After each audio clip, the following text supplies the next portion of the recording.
to another episode of Lexx Education. It's the comedy science podcast where comedian me, Laura Lexx, usually tries to learn science from her nerdy younger brother, Ron. That's me. I'm a nerd. I like books. He likes books and ions. But I like today... books and not getting laid. Yeah. Today, we're not learning science. That's a good bit. That's a good bit. Like a sort of nerdosphere. Really toxic nerds. Toxic nerds. Oh, God, don't. Because someone will commission it to be the next Channel 4 sitcom, and it'll be like another 8 years of teenage boys getting sitcoms. Yeah, me. You don't want to be in a sitcom. Yeah, I do. Do you want to be briefcase wanker for the next 20 years? Honestly, why not? I have no. Am I peaking? I have no desire to be famous forever.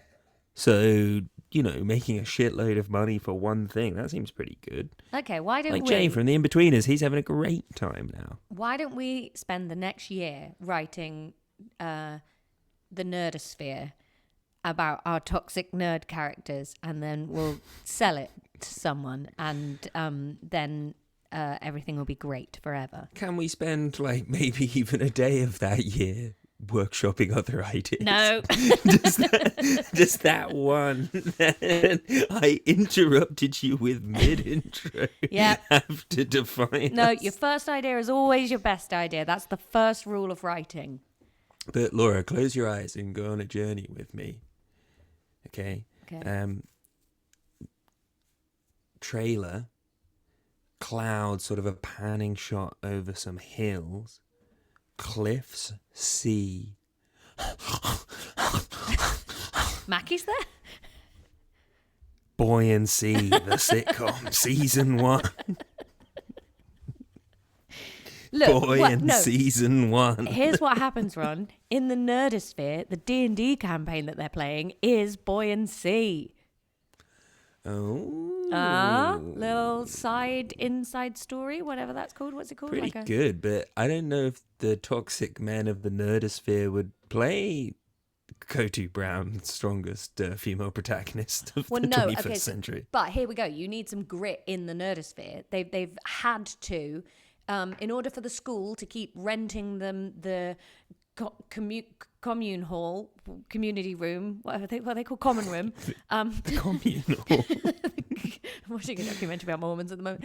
This is becoming a tapestry. These nerds are Mormons. Yeah, they're Mormons. In order for them to keep getting the common room after school, they've had to open the D&D club to girls. Obviously, only one girl in the school wants to play. A raspy little shrew called Rebecca, and she's introduced the character of Kotu Brown to their D&D game, and they're all livid about it. Yeah, and the thing about Rebecca is she's a slut and a prude. Yes. She's got big bushy hair, all of the girl nerd traits. Yeah, and what do you call them? Like bottle cap glasses? Bottle end? Bottle base? Yeah. Bottle. Thick glasses. Milk bottle glasses. Milk bottle glasses. Yeah. And not the gummy kind. Not just squashy white foam glasses. Although maybe. Oh, Ron, I wrote a joke yesterday that I think you would enjoy. Yeah, that's your fucking job, mate. No, but this one's specifically for you. Okay, go on. What kind of dog would be mean about your favourite spreadsheet?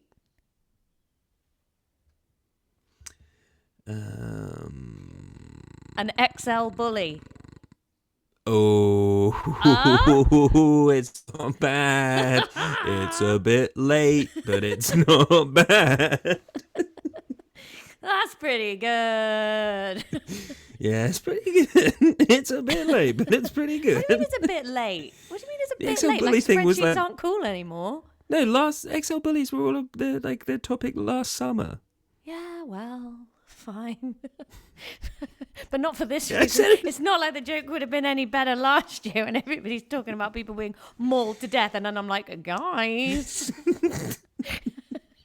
has anybody got space for this clanger?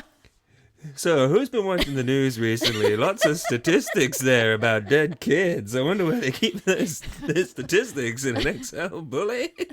What else? What else?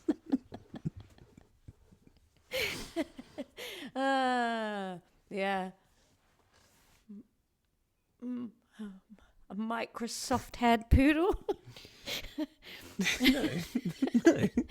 This thing is a soft head poo. No, I know. I was trying to do it off the cuff. I had nothing. A power pointer.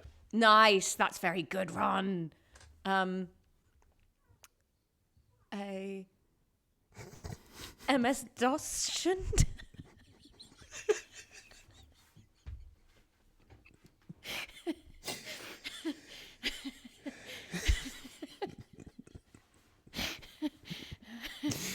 Well, we'll never top that.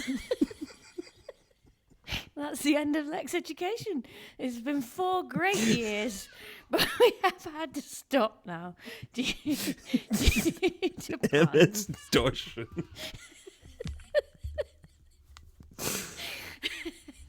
And we need all of this time back if we're going to work on our Nerdosphere sitcom. Oh, it's been a really, really, really, really long couple of months. Yeah. My child sounds happy.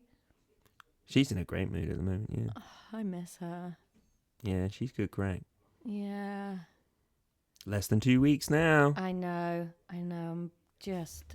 I tell you what, I'm going to feel better next week when I get out of Melbourne. Like, no disrespect to Melbourne, but it's a little bit too industry festival for me, and it's triggering all of my career insecurity, anxiety, nerves. And I've also got so many solo shows on sale at the moment. Like, I've got Melbourne, Brisbane, the Soho Theatre, Edinburgh, and the new tour. And I get tour sale reports for every single one of those every week. So it's a lot of like being faced with your own career and lack of control over your financial future and security without any of my comforts. And not even that, like, I'm not in my comforts. You're all asleep all the time I'm awake. So you're sort of like trying to lean on people that I know but don't know super well all day, and that feels weird. And then you get super close to people out here, and then you're like, oh, but I'm gonna lose them in like 2 weeks because you can't maintain this kind of friendship once you're out of these bubbles. And it's all in all utterly sort of weird. Well, you look, can see 2 why more rock weeks. stars take a lot of drugs and get fucked up, because I keep doing questionable choiced things and then going, why am I doing this? And then going, actually, I don't think this is you. I think this is how people react in these scenarios. And I think you're actually doing the normal response. Yeah. I mean, you've not started shooting up, so I think you're fine. No. Just 2 more weeks, mate, and then you never have to do it again. No, I did drugs once and I texted you the whole time through it. Yeah. I was such a cool dude. No, next week when I get to Brisbane, I think I'm going to feel better, because that's going to feel like a holiday. Because one, I'm in a hotel, not an apartment. And I've got like breakfast downstairs and a pool on the roof, and it's going to be super hot. And I'm basically going to like be on holiday for a week and then come home. That's my plan. Perfect. Yeah. And I'll be drafting. If you make the end of it good, that will leave an aftertaste in your mouth of the whole trip. Yeah. The beginning and was this sort amazing. of middle stretch. Adelaide was amazing. Melbourne's been good but tough. Brisbane will be delicious. Home. Hey, mate, why is there a post-it note on your desk that says, hence ducks plus human men? I have to assume it's a quote from this podcast. Would be Hence my guess. Ducks plus human I'm going to men. search in the spreadsheet for that phrase, because that must be hence ducks. No, it's not a title that we chose. It must have been an alternative title. It must, yeah. Hence It's ducks baffled and human me. men. Either that or it's something I thought was a joke at some point and wasn't. That might have been an early iteration of MS-DOS. Is it of mice and men a joke? I don't think Hence so. ducks and human men? mean, let's reverse engineer. What would that have been the punchline? So, is of and hence, are they the same, are they both prepositions or something? Are they the same type of word? Let's say yes. Okay, so then, it's an aquatic mice and men, so that he needs something to stroke. So he's gone for a dunk, and then you felt like he had to clarify it was a human man. It was human men. It was human men the whole time. The whole time. Of mice and human men. Hence, ducks and human men. I don't know. Your daughter said something amazing yesterday. You know that she's just discovered, well, fairly recently, what boys and girls are. So she's like, I'm a girl, you're a boy. And then I was like, you know what? Don't want to brag, but I consider myself a man. And she's like, oh, did you eat someone? And I'm like, How you become a man? well, I was like, no. And then she's like, well, my daddy ate someone. It's like, okay, he ate a human. She's like, yeah. That's how he's such a big daddy. I was like, well, I haven't eaten anyone. Is that how you become a man? She's like, yeah, you have to eat someone. And then it was just really funny. That's amazing. And then I brought it up to Tom later on. He also found it really funny. And then he was like, oh, I know exactly where she's coming from. It's like weeks ago, Tom and Child of the Podcast were hanging out with some people, and someone had said, oh, you are what you eat. And then he'd gone, yeah, and I ate a big man. And she just remembered that. Oh, she does have kind of an amazing memory for holding on to things. Mm. Did I tell you about her in the shop the other day? So I was shopping, and I found this really cute shop full of kids' clothes, and I picked out 2 things, and I rang home and video called, and I was like, hey, Child of the Podcast, which of these 2 things do you like? And sort of showed her the 2 things, and she went, is there anything else in the shop? God damn that girl. I mean, I wouldn't be offended. She has terrible taste. Yeah, she does just purely like things that are pink and glittery, but it was just the man, I don't think I'd have had the confidence to say that to our parents. I'd have been like, quick, pick something before they take away the joy. She's just like, let me see everything else. Yeah, she's very cool. Yeah, 2 more she's weeks, funny. baby. 2 more weeks. Hey, here's a bit though. Somebody said the other day they were enjoying the segment. I think it was Alex of Honey fame. Was saying they enjoy, but no offense if it was a different person. I'm so sorry. I'm in a foggy haze. There was that they were enjoying me writing my new tour show via the podcast in 1-minute bursts. But do you think that there's legs? Do you think other people would travel enough to be able to be like, while I'm away, people are like, do you miss your kid? Do you miss your husband? Do you miss your dogs? And people are like, yeah, I miss them all. But honestly, when you're traveling away and you're staying in holiday apartments, I just wish one person would look me in the eye and say, do you really miss your own kitchen knives? Because that is the thing that genuinely I'm the most excited to get home and do. TV is the same wherever you go. A couch is a couch, a bed is a bed, whatever. But the knives are so fucking shit everywhere you stay. It's the randomest collection that they've found at the bottom of a campsite and just thrown into a drawer. It's just sad. It's good. Okay. Yeah, okay. Right, Ron. It's good. I think people do travel enough. I don't think you have to have been fouled by a holiday knife very often to know that they are bad. Yeah. And that you like your own kitchen stuff. Yeah, I mean, I think that's where it narrows in a little bit. Oh, okay. I think we like nice knives more than some other people. Yeah. But I don't know. I fucking love my knives. Yeah. Can't wait to get back to my knives and one of my dogs. Right, Ron, we simply your must... dogs are awful. My dogs are brilliant. Shut your stupid slutty mouth about my dogs. Fucking hate you. Well, they hate you. they shit everywhere. They're so loud. You never get a moment of peace. You get loads of peace. Most of the day, they're just lying down quietly.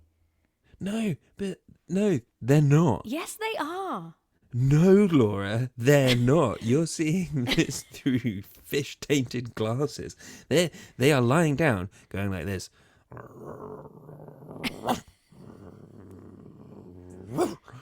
That's one of them. The other one is lying down, giving you looks like this. Maybe I should jump in your face. It's not calm. No, I don't want them to be calm. I want them to be fun and lovely. And they are. Yeah, it's just when you're not there to absorb all of that, they're not what other people... Maybe that's the thing. When I'm home, they follow me around the house. Yeah. So I guess they don't really know what to do without me there.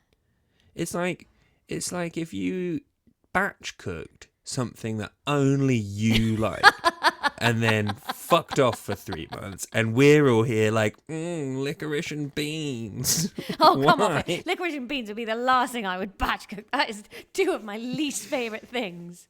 No, but that's your dog. Oh, licorice and beans would be a cute name for 2 dogs. These are my dogs. Beans licorice is a cute and name. Beans. Beans is maybe I'll take Beans for the next cat. Yeah. Gnocchi and Beans. Yeah, and then the next one could be Licorice. Yeah, Licorice might be a better cat name than dog name because that's hard to shout in a park. Yeah. Licorice. But what are you going to shorten that to? Rishi Sunak. Rishi? I named my dog after Rishi Sunak. My Rishi favourite Sucat. president, prime minister of the last 8 years. Rishi Sunak. I was talking about him the other day and I couldn't remember his name at all. And because I was like... Did you go full Trump? Rashid Sunak? No, I was just like, I can't remember at all. Like, I couldn't... And I was like hesitant to do my usual trick of just blurting noises because I was like, that comes across like wrong. But I was chatting to 2 Aussie comics and they were like, who's your prime minister? Is it still that like Boris Johnson guy? And I was like, no, he's about 15 prime ministers ago. And then I was talking them through the year of like 4 Caesars and where we are now. I mean, Liz, have you ever watched the Liz Truss show? No, Ron, no. Even I've never been that bored. She started her own YouTube show and it is demented. Yeah, I can't imagine that's got much content I'm interested in. The top comment, we watched like 10 minutes of the first episode. The top comment was just, nice one, Liz. Proper mental.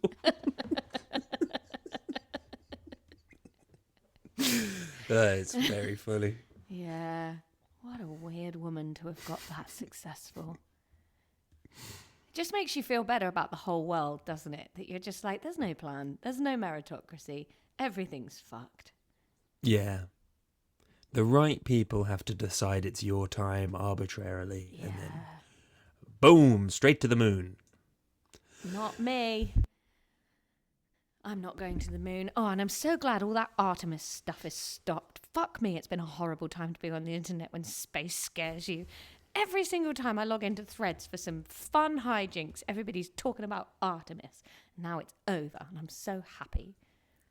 I'm just picturing Artemis from Always Sunny in Philadelphia. I don't know what you're talking about. That, like, moon thing that just happened. I thought you'd have been well all over that. They just sent like a capsule round the moon. Oh, no. What? I'm uninterested in space. Yeah, space is icky and the worst. I don't find it icky and the worst. I'm just broadly disinterested. Oh, I think it's icky and the worst. Icky and the worst would also be good dog names. Icky and the worst would be the perfect names for your dogs. These are my brother's cats, Liquorice and Beans, and these are my dogs, Icky and the worst. Icky and the worst. That would be a Very fun good. name to call a dog. Just call them Ew. And then just be sure, Ew! Across a park. It's Icky and the worst. She's got electric boots. Anyway, Ron, we should do some history. A dog hair suit. She's hanging out with Licorice and Beans. Uh-oh. It's Icky and the worst. It's funny. It's funny because Yuzu is definitely Icky and Mackie is definitely the worst. Oh, I would go the other way around. Oh, really? Oh, do you prefer Yeah. Mackie to Yuzu? Or is it No, just 'cause Mackie's it's more just like that Icky? Or is it 'cause she smells icky? Mackie, I don't think. I mean, Yuzu's currently in season, so she's kind of icky right now. But she's not the icky one, I'd say. But she's the worst. She's always like up in your mouth. She loves you. Your cat's literally always got her tail in your mouth. But she's quiet. We've had this conversation. She's quiet, and that's Yuzu's not really all noisy, it boils. She barks all the time. No. Yes, she does. The worst trained it. No, Icky trained the worst to bark all the time. No, they hardly ever bark. They bark all the time. They're always making can't hear horrible them right now. noises. It's because they're 2 floors down. Yeah, but you can still hear it. Our podcast is full They're- of the noise of them barking from 2 floors down. Anyway, Yeah. Ron, we need to do some history. Why are you stalling? Do you not want to do history? Oh no, we're just having a lovely time. Oh, yeah, okay. A lovely time. A lovely sauce.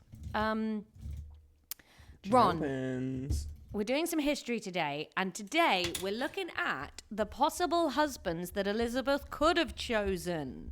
It's a sort of Lord Farquaad and his magic mirror scenario here at Lexx Education today. We're going to have a look at some boys, and we're going to have a look at the pros and cons of marrying them. Lizzie's men. Yeah. So the syllabus only wants us to know about 3 of them.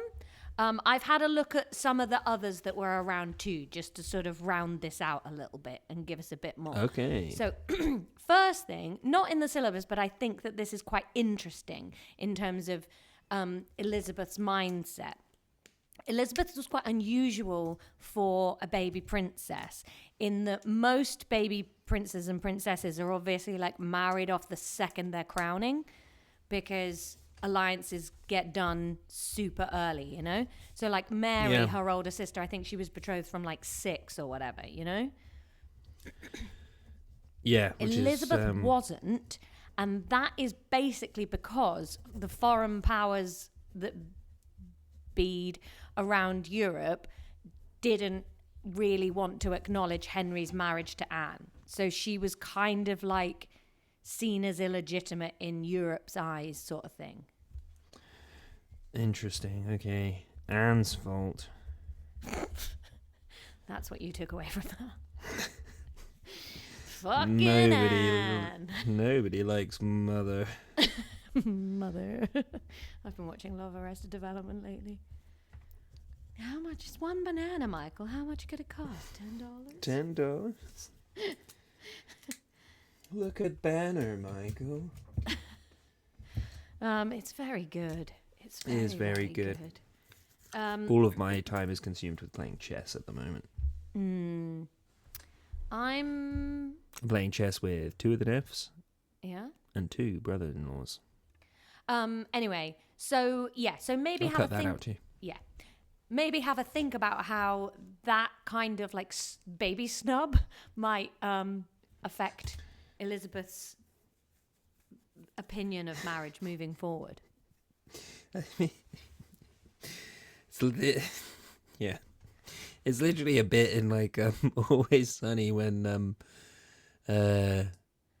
McPoyles falsely accuse a dude of being a paedophile, and then Max like, and when they all think that it was a real thing that happened, Max will like, well, why didn't they pick me? And then Elizabeth's doing the same thing. Why wasn't I trafficked as a child? Well, but she kind of is. She's kind of going. I would read it more of like, oh, you didn't want me when you thought I was trash, but you were all like proposing marriage. Now I'm Queen OE. You can go fuck yourselves. So we'll do a speedier rundown of the ones that didn't make the syllabus. First, like potential husband, and it's pretty high up there on the disgusting list. It's her sort of stepfather, Thomas Seymour, Catherine Parr's husband after Henry VIII, who kind of molests her as a teenager and then gets arrested for arranging to try and marry her. Yeah, okay.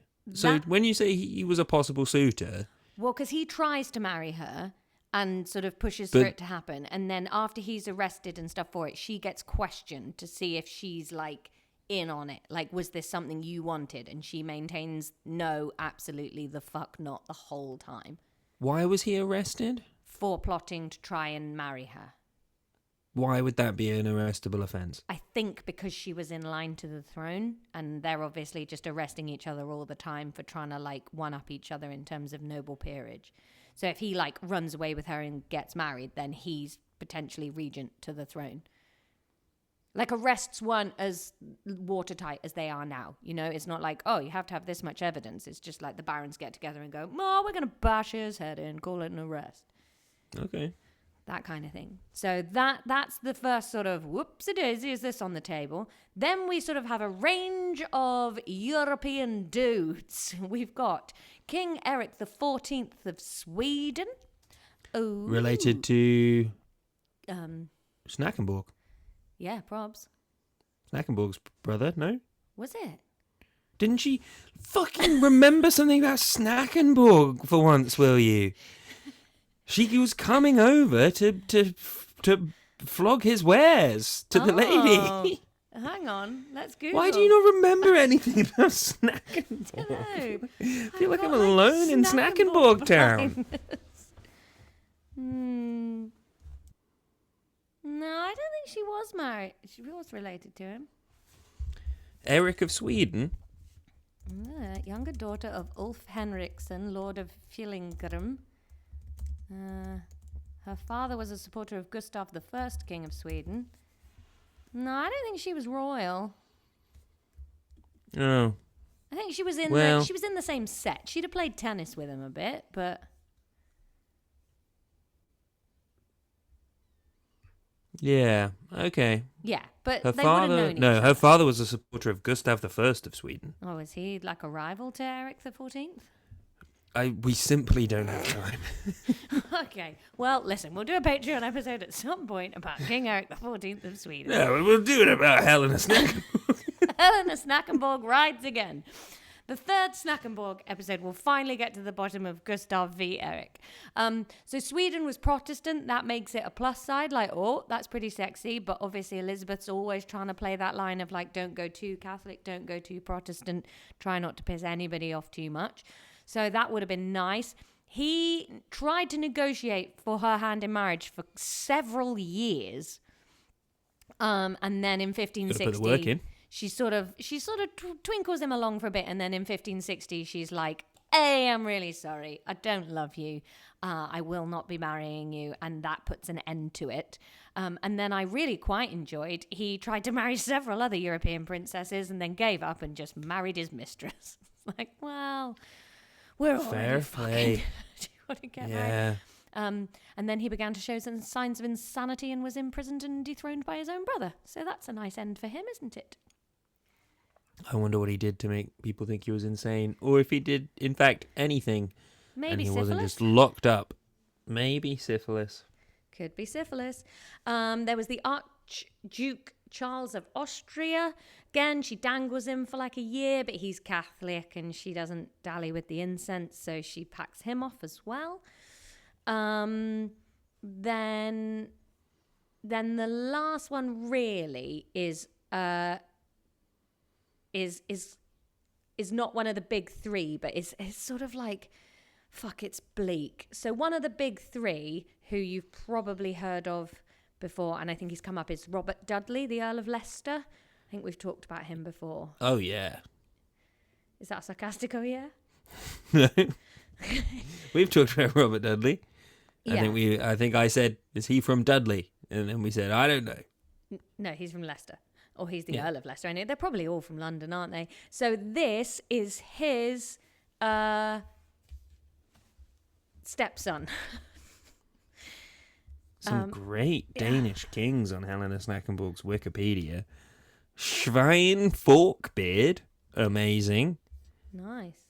Gorm the Old. So you're listening really hard then, is what I just found out. You said that these ones weren't in the syllabus. Yeah, but Ron, it's good flavour text. Yeah, you're reading your phone too. I'm not. I can I'm see looking you. at this that looks sort of like a butt plug, but is actually blusher. Oh. No, I'm making notes. I don't even know where my phone is. My back phone's on the over back there on the the S envelope. sofa. Thank you very much. See, it's like I'm an making important notes. envelope. Robert Dudley. What is in this envelope? Documents. We continue to hold. Ooh. Oh, this isn't important. What is it? I think it's your wills. Oh. Well, that's great. I'm Don't lose reading that, it, though. otherwise you don't get the kid if we die. They have misspelt the word wills, though. Really? Yeah. What does it say? Unlike your wills, but with one L. Oh. Well, that's not good. Uh-oh. Well, Your last while in testament. well, fuck. You are getting my doogs then. Oh no, not Icky and the worst. Yeah, I didn't ask you about it, but I have left you Icky and the worst. They will be joining you for the rest God, of they're their not going to have a natural good time lives. living on that balcony. Mother. So yeah, his stepson, which is kind of weird. He's 34. Robert Dudley's stepson. Yeah, 34. And years Robert younger than Dudley? her. No, because I Or think just- Robert Dudley's dead by this point. I think she has Robert Dudley put to death. And then, Our dad's stepson. yeah.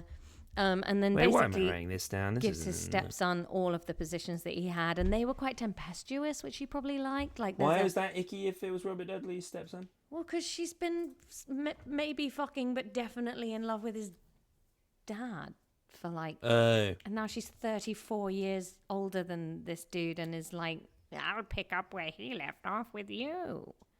I didn't realise Robert Dudley was age appropriate. Yeah. Well, if he's I not see. age appropriate either, then this guy is even less age appropriate because this guy's 34 years younger.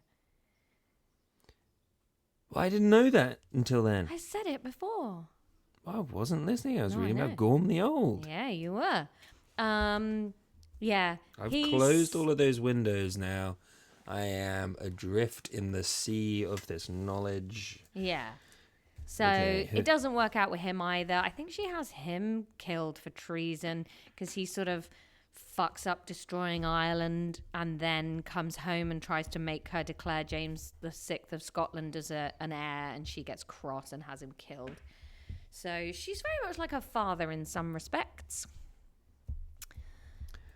The apple doth not fall far from the tree. No. So now let's have a look at the three. Apart from in how much of although where she veers wildly from her father is he was a gross, crusty horn dog. Yeah. Whereas she is a gross, crusty cold dog. Yeah, and they keep the murder, but you know there's an alternate universe where she was just banging everyone, 4 divorces, but not murderous, you know. Yeah, but you can't be like that if you're in the patriarchy. Because if she was banging everybody and divorcing all over the shop, she wouldn't have kept her power. Yeah, I know. Right, Just we've got saying. a slight issue now because I appear to have an optical migraine, which means I can't see very well. So I'm going to do my best to read this. But What else could we possibly cover in this episode? We've done so much. oh, this is so annoying now. I can't see. Ah, I've had enough, Ron. Okay, so we've got the 3 that the syllabus wants us to know about now, and they are all pink and blue squiggly lines. So, the first one is... We can't do this. Oh, I hate today. I've had such a bad day. All the stuff that I've done today has been nice, except what's been inside my head. And those are the worst days. I got woken up at 5 o'clock this morning, either by a nightmare or by a noise outside my window, but it sounded like someone in my apartment. And obviously, living alone, which I don't love. Well, I do love it all day, but I wish I could get like a sleeping yeoman of the guard to just come and sleep here to keep me safe at night.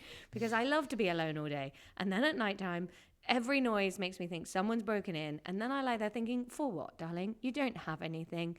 And then I think like, well, if they had broken in, they'd come in and kill you now. And then I'm like, well, they're waiting. What for? You can't fight back.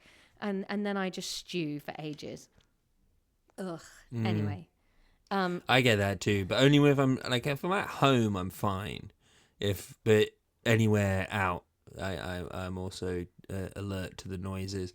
Although I had a breakthrough during a batch of like sleep paralysis during this at some point where I managed to rationalize with myself, why would they kill you? They probably just want your things. Yeah. And Exhibit A, you don't have any things.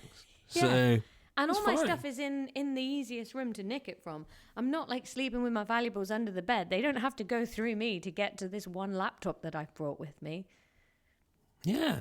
The stack of temporary tattoos I'm bringing home for John of the podcast. I've swapped all my worldly goods for kangaroo stickers. Anyway, right, let's get through this so I can go and try and lie down before the shows tonight. So, first big contender, King Philip II of Spain. Bachelor number 8, Philip of Spain, come on down. Now, he looks like, he looks like somebody has drawn a face on somebody's thigh and then put clothes on it. I'll send you a picture. Sorry, Bear face. with me. King Philip to Spain. I'm going to send you... Yeah, if you Google him, look at that picture that comes up there. Oh, you're not sending it. Okay. Oh, okay. No, I'll send it to you. Hang on. Let me send you a link. No, Here you go. it's cool. It's just I'll said, send you a link. when you say something like, I'm going to send this to you. Because you were it's just- typing. You were typing. I was not typing. Oh, I thought I heard you typing. There you go. I've sent you a link. That was you. It was you.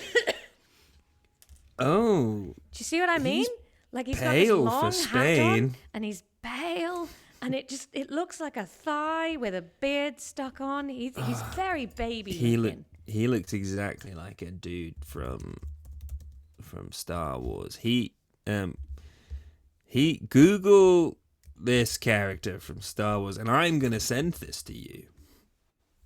Kia Mundi. Kia Mundi. I used to drive a Kia Mundi. Oh yeah, that is who Philip II of Spain looks like. He's a real conehead in that hat.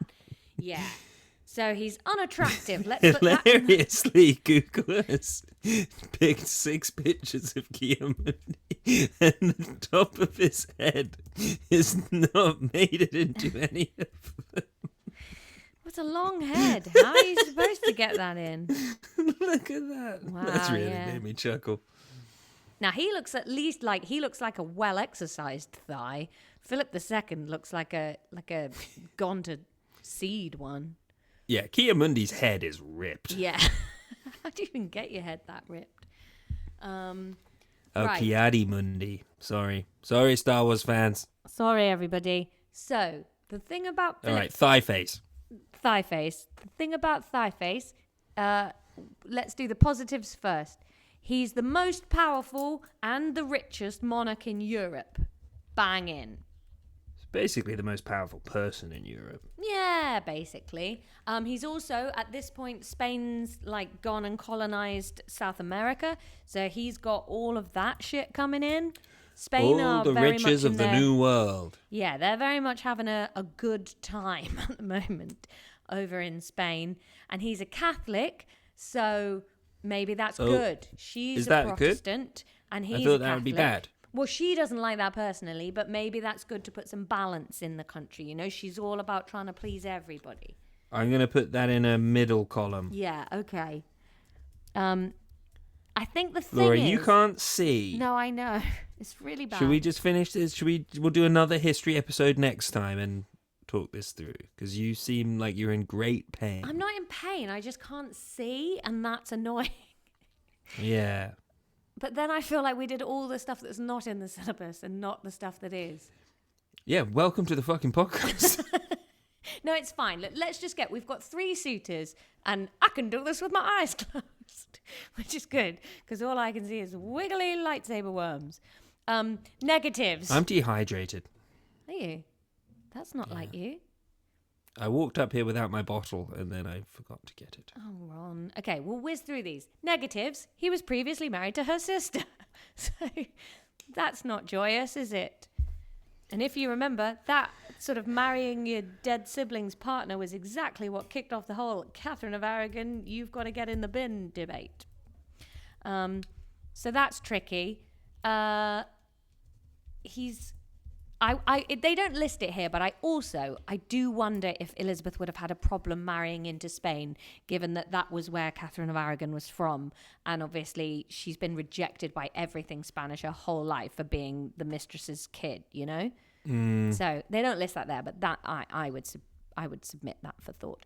That's your expert Philip's opinion. not liked in England because when he was married to Mary, he sort of started a war with France that didn't go very well, and we lost Calais for the 900 millionth time.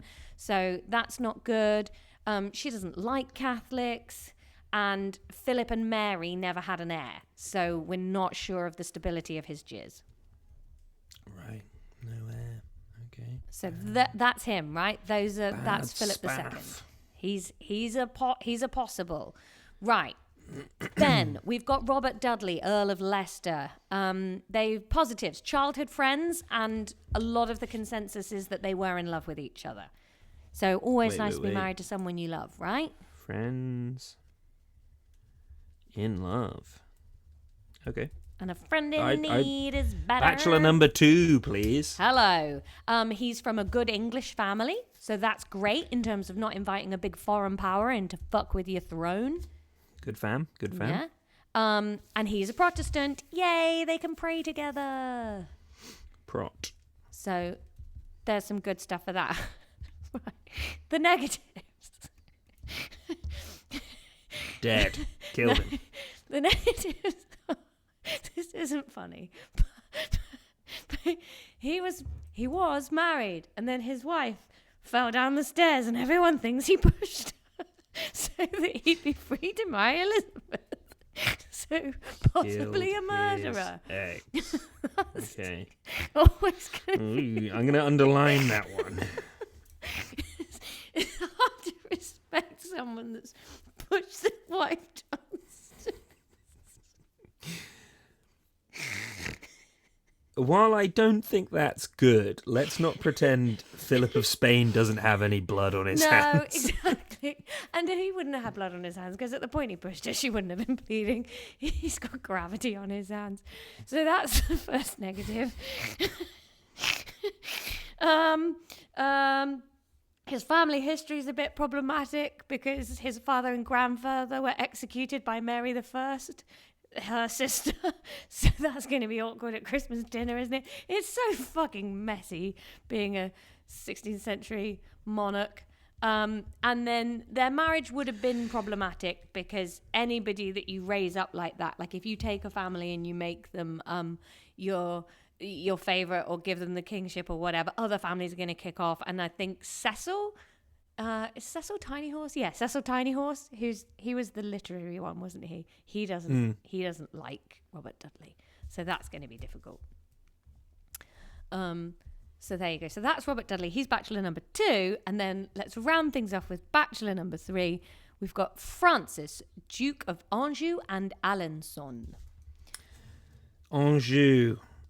Why is that? France, because Cabernet d'Anjou was that rosé that Mum drank exclusively for the first 15 years of your life. Oh yeah, she does bang on about it as well. Haven't I told you? It was in that funny little bottle that was like a semicircle at the bottom. Do you remember it?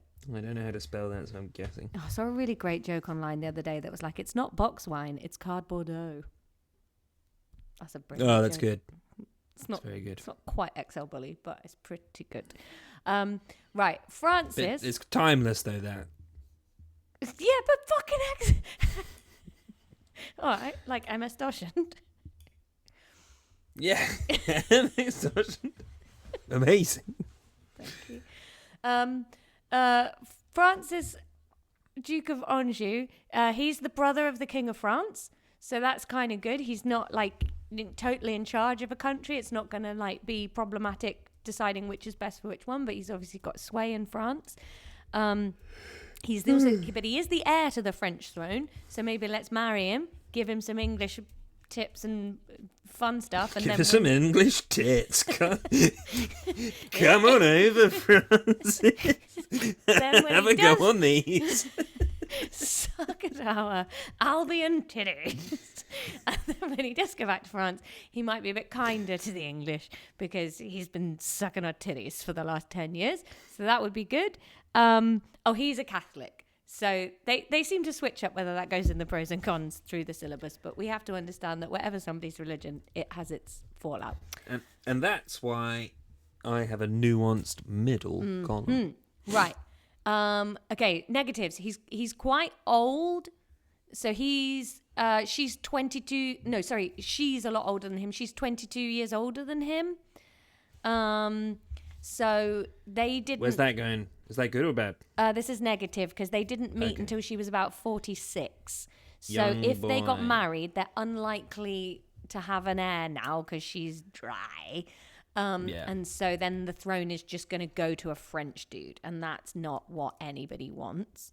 Then it also says in the negatives he was a sickly child, but I mean he's made it through to being like 25. So, but I don't think his health is good, is what they mean by that. Well, yeah, but then also if he was sickly, then his kids might be sickly, and then that's they true. might die. And then in the negatives they've put she's a Protestant. So I don't understand why him being a Catholic is a positive and her being a Protestant is a negative. I'm just going to put Protestant and then question mark and then Ghostbusters sign over the question mark and underline it. Yeah. So those are the three. Those are the three big contenders. But you know what? I think if it was me, and I don't want to belittle how difficult being queen is, I'm going to say I'd probably choose the one I was childhood friends with that I was in love with. Yeah, we would too. But then that's because we've never had to sacrifice anything because we were married to our country, Ron. We've just spaffed our way through life marrying whoever the fuck we want to because it makes no difference. Yeah. Yeah. So she hated marriage being brought up. She really hated it. And there was this sort of, there was a messy bit in 1562. She nearly dies of smallpox. And the whole issue of who's going to be her heir obviously comes massively to the fore. And Parliament discuss it, and she loses her shit about this and is like, you've got no right to discuss the royal body if I want to get my... And she makes a law that they're not allowed to discuss it. And then this one rogue MP, Peter Wentworth, Peter Wentworth, he discusses it anyway, and she has him put in the Tower for chatting about the royal personage and the marriage and stuff like that. So fair play. She literally said, don't do that. Yeah, she feels really strongly about it. So basically what you have to take away from this is if she gets married, she can create factions in the court. That's not that helpful, but there would be strong alliances, so there's always good. But actually, if she can dangle the possibility of getting married but not actually do it, she can play those factions a little bit more delicately and kind of if she picks one dude and then another power comes up and she's lost this ability to sort of potentially dangle her hand in marriage, that's not good, is it? That's not good at all. She also loses her own independence as a human being because she's a woman. So if she gets married, she's no longer supreme ruler. She's got to listen to her husband, and that sucks. She's fucking killing it as queen. The religion thing is completely difficult. If she marries a Catholic, like Protestants are going to go nuts, but vice versa. But then obviously by not marrying, she doesn't produce an heir. There's always this like thing of the succession hanging over, and it means that there's constantly people trying to like get behind rivals or factions trying to bring James VI in, or cousins and the various Greys and Seymours and Howards and stuff that are always copping about. So whatever she does, there's pros and cons, but you sort of need to be able to have a think and explain why it was such a thorny issue and why she might have chosen to do that and why people were trying to change her mind. Nightmare. Yeah. And then basically we're done with the marriage question now, I think. Yeah, well, I mean, it's we know that she didn't, so. That's the problem with history. It's never a surprise, is it? Yeah. Ooh, which one's she going to end up with? Surprise! She kisses Snackenborg full on the mouth in front of everybody, and Robert Dudley dies of jizzing in his bloomers. Well, you never know. Well, I reckon they did do quite a lot of macking out on each other. Maybe. They look the same. You're not going to kiss your twin if they turn up. I mean, I don't think I would, but... If a boy turned up that looked exactly like yourself, and you were never allowed to kiss a woman or another girl, ever, either, also, you have to be the Virgin Ron for your whole life to maintain religious balance in Brussels. I don't think I'd be like, they look like me, thus the rule can be broken. Well, I think that's the rule. The more a person looks like you, the more you're allowed to kiss them. How rare do you think, like, I am as a dude? I've got blue eyes and brown hair. Like, I can't go kissing on everyone that looks like me. It's going to be...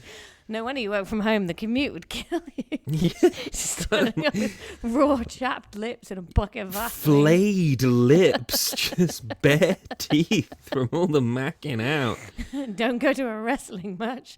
Woo! What? Yes. Well, I just think most of the spectators would kind of look like you. I look like a wrestling enjoyer? Yeah. You wear a lot of plaid shirts and you've got a beard and brown hair. That's what I picture. Okay, right. There you go, Ron. That's Elizabeth getting married.